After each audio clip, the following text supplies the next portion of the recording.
The whole world is like a playground. কার কথা জানো এটা? এটা আমার কথা মনে করতে হবে। সুন্দর। আমরা বন্ধু এই যে দেখো ফুটবল খেলা হচ্ছে, দেখছো? তুমি ভালো করে মাঠটা দেখো।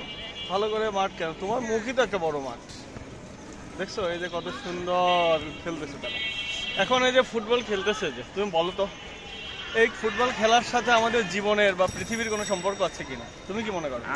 আমি মনে করি পুরো পৃথিবীটা হচ্ছে একটা ফুটবল খেলার মাঠের মতো। তুমি যেভাবে পারো, যে কোনো কর্নার থেকে পারো, সেটা লিগাল হোক ইলিগাল হোক, গোল দিতে পারলে হলো। হ্যান্ড অফ গডও হতে পারে। তুমি হাত দিয়ে পারো, পা দিয়ে পারো, তুমি আর স্কোরটা হচ্ছে গুরুত্বপূর্ণ। তুমি কয়টা গোল দিতে পেরেছো এটা গুরুত্বপূর্ণ। এটা লিগাল হোক ইলিগাল হোক, ইট ডাজন্ট মাউন্ট, না ইট ডাজন্ট ম্যাটার। ওয়াও, তাহলে আমরা পুরো পৃথিবীটাই এরকম। পুরো পৃথিবীটা এরকম, মানে যে যেমনে পারতে লাথাইতেছে, যে যেমনে পারতেছে গোল করতেছে। মামুনের কাছ থেকে সুন্দর এটা লাইন শুনলাম। এখন এটা হচ্ছে মহসিন ক্লাবের খেলার মাঠ। দুর্দান্ত পোলাপান খেলতেছে। এই ছোট বয়সে আমরাও বেশ ভালো ফুটবল খেলছি। খেলা শেষ এবং সাইড দিয়ে বলেন না আজকে কত কি বলেন, আপনি বলেন। আজকে 5 কিলো পার হয় না?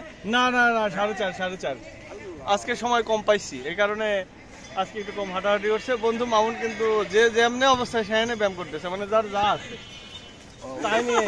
ওইদিকে আর বেশি বলা যাবে না। ঠিক আছে।